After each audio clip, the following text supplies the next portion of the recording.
Hello everyone, and welcome out to another episode of Wood League All-Stars, where we cast the very best of some of the very worst of League of Legends.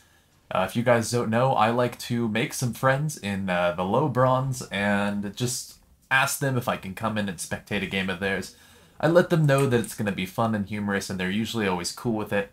And today we are spectating Fabled Willa. You can see him here, alone in the bot lane, because as he was lamenting to me in Champion Select, apparently they have a duo bot here of Yordle Yif on Leona and 1-800 Microwave on Alistar, and right now they're going to catch out the enemy Lux, and with the Ignite, not quite find the kill. No! What? The last sync of Ignite got her! That was crazy, I didn't think that was even gonna happen. But I guess this duo mid is doing work already. Who knows, maybe it'll work out for the better.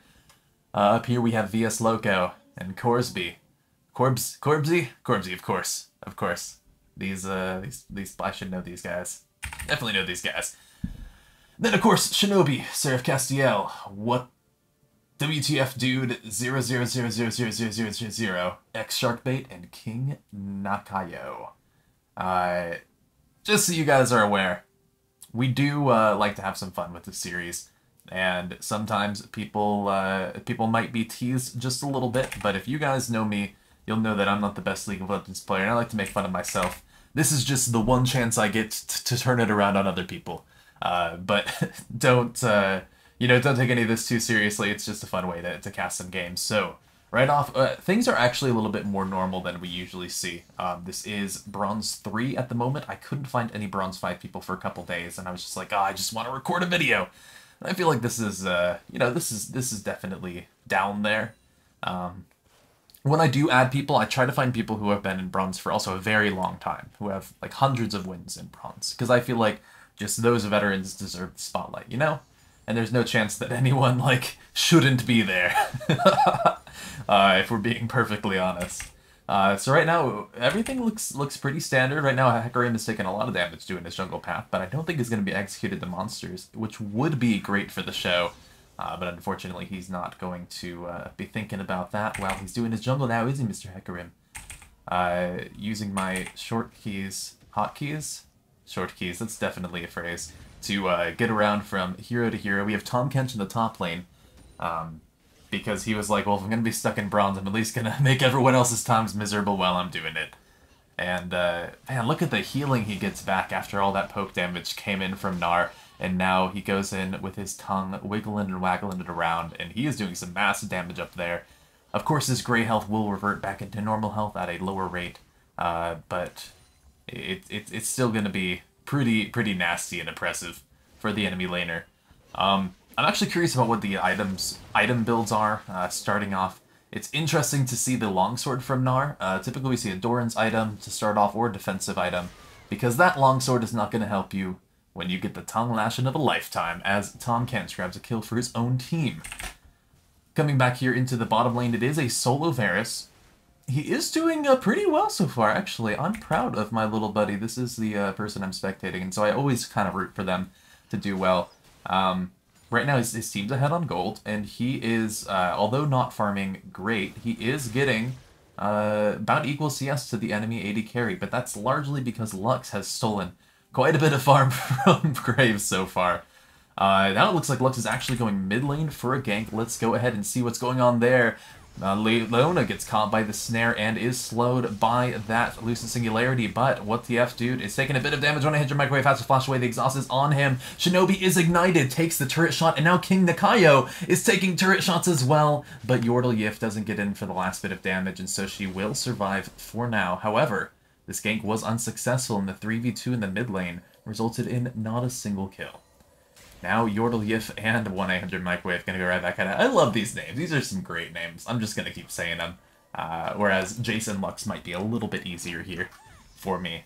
And that's a lot of CS as well that they're going to be able to get. Between the two of them, they have 35 CS so far, which is actually rather high. And now Lee Sin is in there for the gank. A lot of damage onto Lux, but he's headbutted away. It doesn't matter, though, because the Ignite is back up from the first blood, and that is going to be a kill for 1-800 Microwave.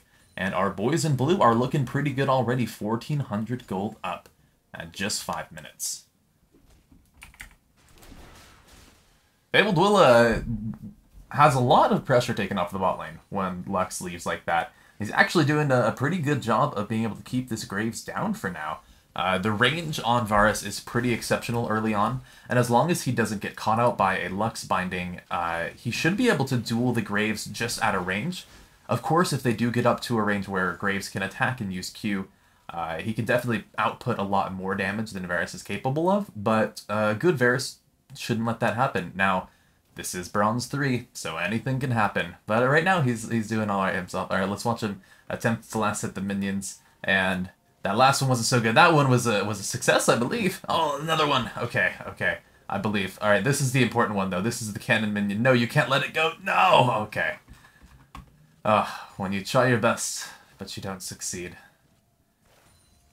That's what they say. That's what the Coldplay say. Let's go somewhere else. Tom can't jump in the top lane, continuing to be a bit of a nuisance, but he is out of mana, which means that it's very difficult to use his shield or his Q or any of his abilities because they all do have mana costs, of course. Do they? I'm actually curious. What does Devour cost? No, it's 90. Oh man, they do cost mana. I was right once again. Good job, Disciple. Gnar actually goes ham up in the top lane. He does use that Gnar ultimate, but Sharkbait does have the shield, which he was able to use with his last little bit of salvageable mana.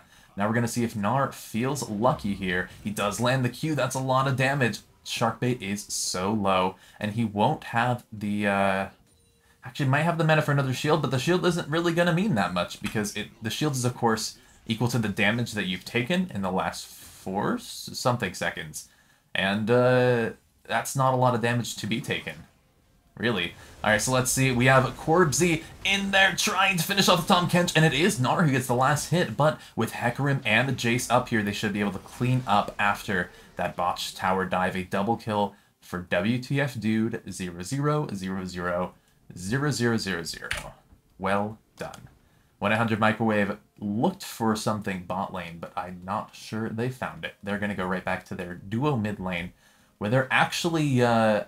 have the highest farm, and Leona has the highest CS in the game. I'm just gonna point that out here. 36 last hits, shared with Alistar, who has 29. 75 between them at the moment, at 7 minutes and 50 seconds. That's actually really high. I'm impressed. I'm impressed. This is definitely unique. Okay, Fabled Willa. Once again, with the last hits. You know, if you guys are curious of how to improve your last hitting, there's an awesome video by Jeremy Gaming Curious, and it's about, like, taking 10 hours to just sit in customs and practice your last hitting with, like, a number of different objectives. And he improved his accuracy by, like, 20 or 25%. And even though it's, like, yeah, 10 hours of practicing, like, come on, you're gonna play 10 hours of League of Legends. Like, you might as well use it to get better.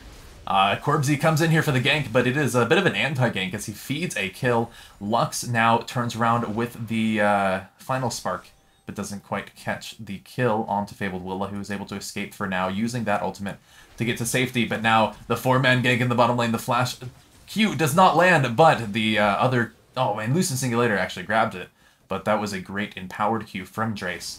And now with 5 people in the bottom lane, it looks like they should be able to get this turret potentially moving up to take the dragon as well. You know, if you just put enough bodies anywhere, they're going to be able to get something done. And that was kind of the extent of the teamwork that Red Team showed there. But they have done a good job of equalizing that gold disadvantage. You can see that even though they are 2 kills up, they are still a little... Oh no, now with that turret, they are ahead in gold. We'll see what's happening in the mid lane as Yordleif lands the ultimate and the ignite. There is the dash onto Shinobi, but they don't quite find it. However, they are able to grab the kill onto Sharkbait and will be escaping with that. Here, Hecarim comes in, but is headbutted back into the turret and is snared up as well. He's taking so much damage. He turns around, though, and Jace comes in for the last hit onto 100 Microwave. Alistar goes down, and it looks like our buddies are going to be able to escape there with the gate from Jace. Now, Graves comes in, but is snared up by the Flash E from Leona. The ultimate from Gnar is dodged by a Flash. Gnar now goes here into turret range and attacks both of them instead of focusing down on the incredibly low health Graves. Oh man, those last 2 auto attacks went on to Jace.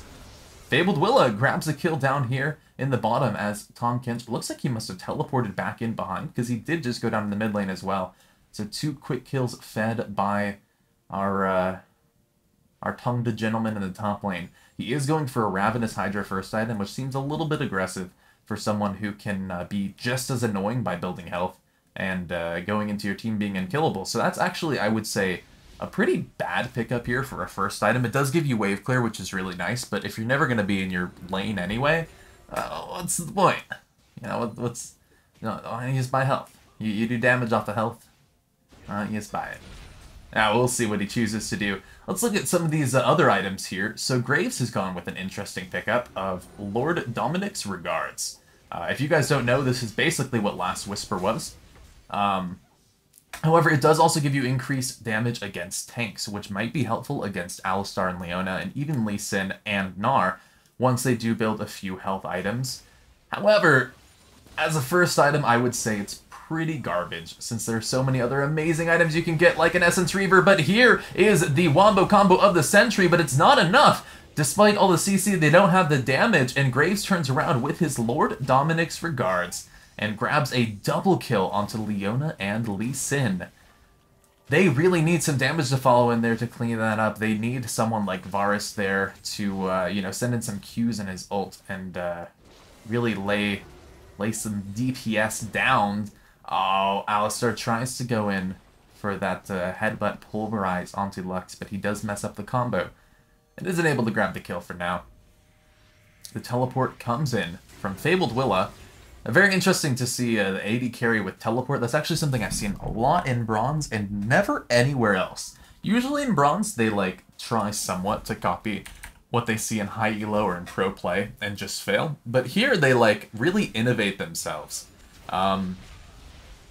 Definitely, it is a bit of a pain to not have a heal or a barrier or something maybe like cleanse to help you escape.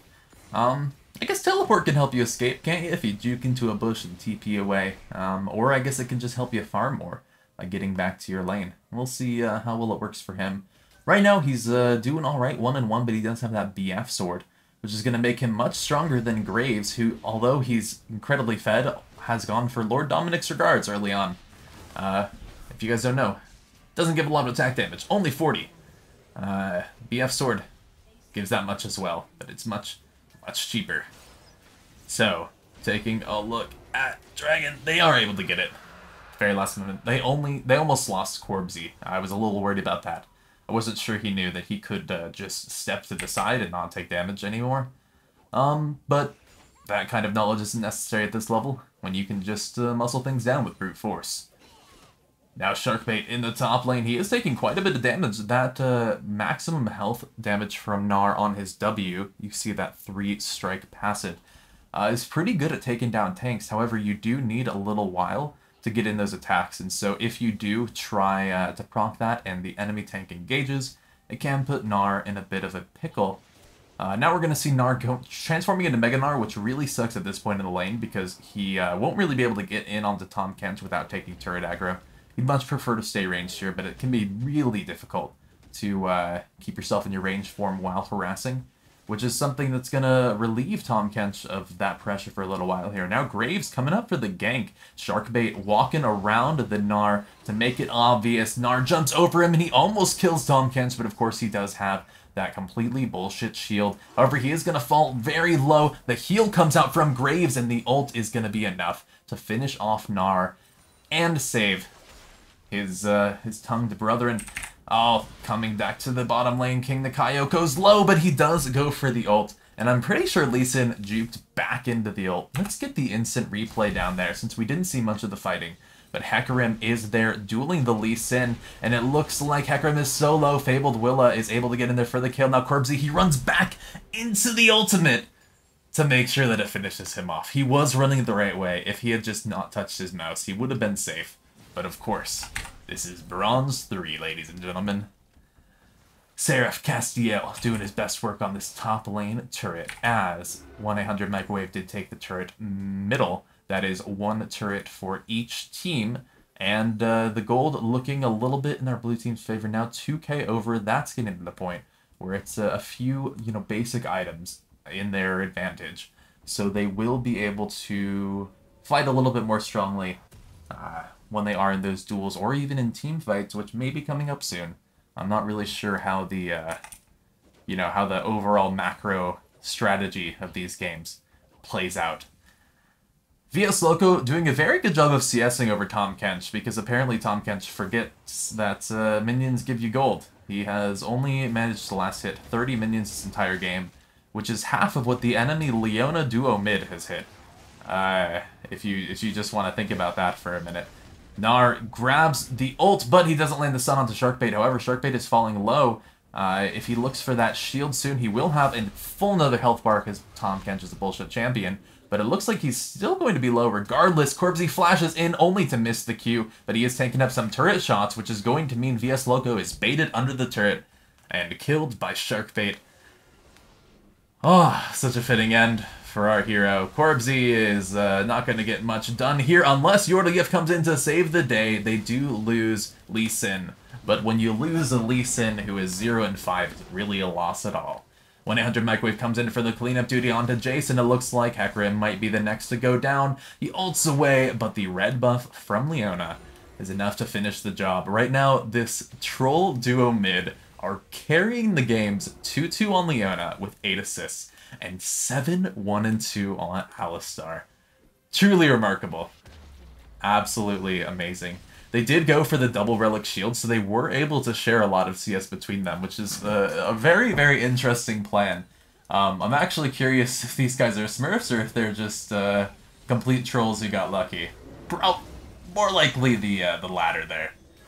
1-800 Microwave, he is ulted, but that does mean he can't use his ult to escape any more CC. Sharkbait's going to try and get in here for the tongue slow, but as we all know, you can't milk those. He is going to headbutt Tahm Kench away and continue to escape. As Tahm Kench gives up the chase, now Gnar and Leona come in from the backside, are able to grab Graves, and it looks like they should be able to get onto Tahm Kench next. Lee Sin once again misses the Q, but it doesn't matter because, like we said, you get enough bodies in any one place and kills are gonna happen. As they do find Tahm Kench for their 14th kill of the game, the 28th kill overall, which brings us to an average of almost 1 kill every 30 seconds. We're still a little short on that, though, so I expect our heroes to try and bring up those numbers quickly. Tahm Kench has, instead of going for Ravenous Hydra, gone for the Titanic Hydra, which I can respect quite a bit more. However, as a first item, I'm still not sure I'm sold. Jace has gone for the Manamune, which is rather standard. Hecarim looks like he's going to try and pick up a Triforce or a Black Cleaver. I respect both, but I'm not sure both are the best at the moment. Lee Sin, with his very, very few items, is going to try and take on this Jace and actually do a decent job himself, as Alistar comes in with the Luden's Echo and Rod of Ages to do a surprising amount of damage and finish off 1 kill.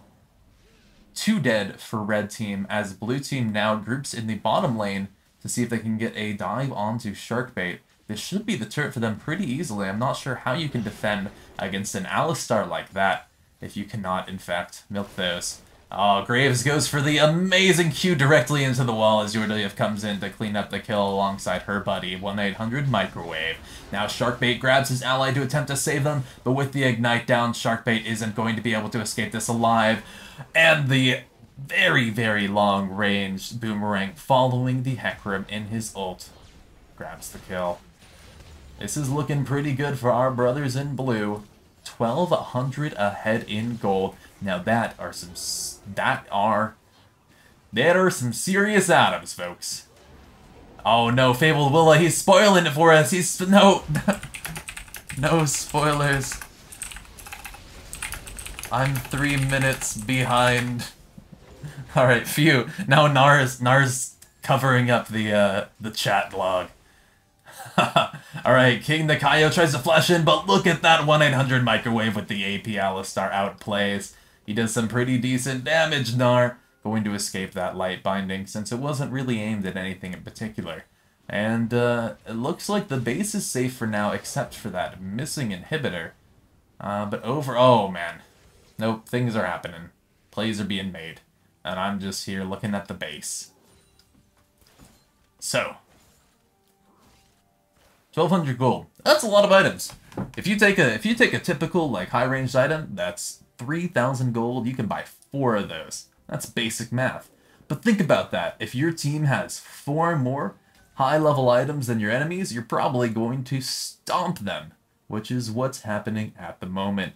As our 11-1 Alistar is now buying a Rabadon's Death Cap to complement the Luden's Echo, and those 2 items do have some pretty great synergy, with both of them, of course, scaling off of your AP to give you some sweet, sweet advantages. Leona, now building tank, has picked up a Dead Man's Plate to go on top of the Trinity Force, and I actually really like that build as a bit of a carry. Leona Lux steals the dragon with a final spark. Who could have seen that coming? You know, I've definitely seen some lucky Lux ults this game so far, but I think that one takes the cake, as Lux, with only a Merlinomicon, does find that final blow. Now VS Loco puts in some serious damage onto the Hecarim. Let's see if he's fast enough using the proc from his W to catch up, but it looks not like he is not.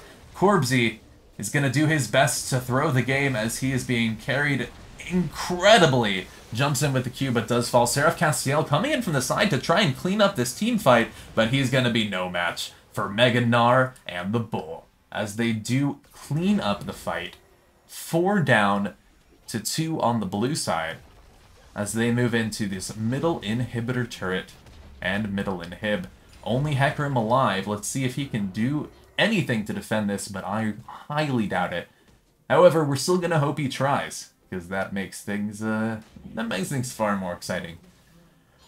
Looking at these teams, there's honestly not that much I can criticize about most of the builds. I mean, yeah, fuck it. If you're a 12-1 Alistar, you can build whatever you want, and I'm not going to complain. If you're a mid-Leona, build a Triforce, go ahead. If you're a Graves who has the chance of carrying his team, please, please don't buy a Lord Dominic's Regards first item. It gives 40 attack damage. It gives a BF, but it's more expensive than a BF sword. It's much more expensive than a BF sword. 100 Microwave is going to tell Sharkbait he is ready to be done with this game, as he finishes him off with Hecarim soon after. Yordleif doing his best to escape, but he flashes the wall to safety. Look at that warding synergy, though, from the red team. That was truly exceptional. They can see their death coming even faster now. As Querbsy tries again for the Lee Sin mechanics, he grabs the auto attack and finds the kill. The Q is not empowered and won't catch up to him, as Jace feels ashamed about missing that one. However, there's no way Lee Sin can get through that inhibitor turret alive, as he does fall. 1-800 Microwave, man, that is such a good name. Congratulations, you. He's going to go ahead and continue to trounce through the enemy team while taking turrets at his own leisure, as this third inhibitor is falling and things are looking pretty bad. Pretty bad for the red team. The ult from Varus there allows his team to escape, since there is a point where you can't fight too much, surprisingly enough. But taking a look at these teams at the moment, 37 kills in the entire game in 23 minutes. I'm really disappointed that we haven't hit that 2 kills per minute threshold that I've come to expect, but, you know, the game's not over yet. The game's definitely not over yet. Tahm Kench going for the ult, but no one trusts him enough to get into his mouth. Oh, looks like we had Jace take the wild journey, as it looks like Sharkbait is a little bit mentally over this game. Gnar with the Blade of the Ruined King, which should be able to help him get some even sweeter revenge against his enemy Tahm Kench. Jace has picked up the Black Cleaver, which is going to look really pretty as he dies to the AP Alistar with a Rabadon's Death Cap and yet another needlessly large rod. Looks like Graves, the most fed member on the enemy team, is going to go down to a Leona as Alistar comes in and quickly deals some swift justice to Lux. Sharkbait grabs the shield, but it's not going to be enough. Even 2 bullshit health bars can't save you from the bull, as they now move on to the Nexus to close out the game at 24 minutes and 45 seconds. The turret dive does not succeed, as they do find the last hit there. And congratulations to Yordleif, Fabled Willa, 1-800 Microwave, Querbsy, and VS Loco on their win. Thanks, guys, for sticking around. I know that the uploads have been a little inconsistent lately, but as I've explained before, it's because I edit videos full-time, and that takes a lot out of me. So right now I'm just working to find that balance, but recently I've been very inspired to make some videos, so here's one, and there are a couple more coming soon. I will be down in San Jose this weekend at GamerX. If anyone's there, feel free to stop by and say hi to me. And, as always, I've been Disciple. You've been watching. See you guys next time.